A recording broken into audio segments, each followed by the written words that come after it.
ये एक श्लोक आता है कि यत्र नार्यस्तु पूज्यन्ते रमन्ते तत्र देवता।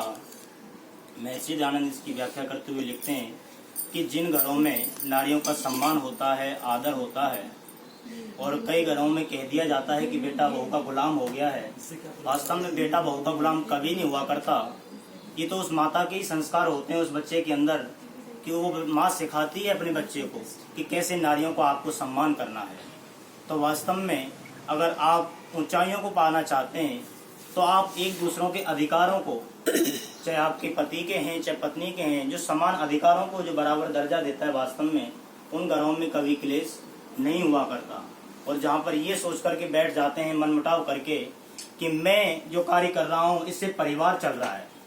देखिए, ये परिवार की भी बात है, ये राष्ट्र की भी बात है कि कोई भी व्यक्ति एक बात ये करके बैठ जाता है कि मैं ये परिवार चला रहा हूँ, या ये राष्ट्र जो मैं चला रहा हूँ, ये देश मैं चला रहा हूँ, ये मैं खुद चला रहा हूँ।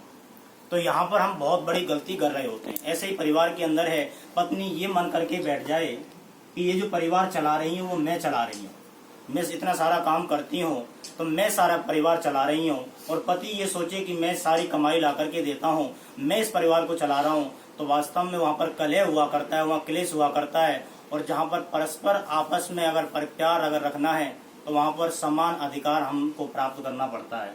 एक दूसरे को हम जब एक दूसरों के अधिकारों का सम्मान करते हैं वास्तव में, तो हमें जाकर के बहुत सुखी मिलती है इस परिवार में। तो ऐसी माता जी हैं हमारी कि डेली यज्ञ होता है। जिन घरों में वेद की ऋचाएं वास्तव में गूंजा करती हैं वो घर स्वर्ग हुआ करते हैं। और जिन घरों में ना यज्ञादि होते हैं, ना अतिथि का कोई सम्मान होता है, मैं कई बार घरों में आता हूँ यहाँ पर तो कितना सम्मान करती हैं मेरा माता जी कि वास्तव में ये लगता है कि ऐसे घर जहाँ हैं वो स्वर्ग हैं, कि जहाँ पर डेली ताबड़ू में मुझे लगता है कि पहला ऐसा घर है जिनमें एक ही घरवाली ऐसी हैं जिन जो डेली यज्ञ करती हैं।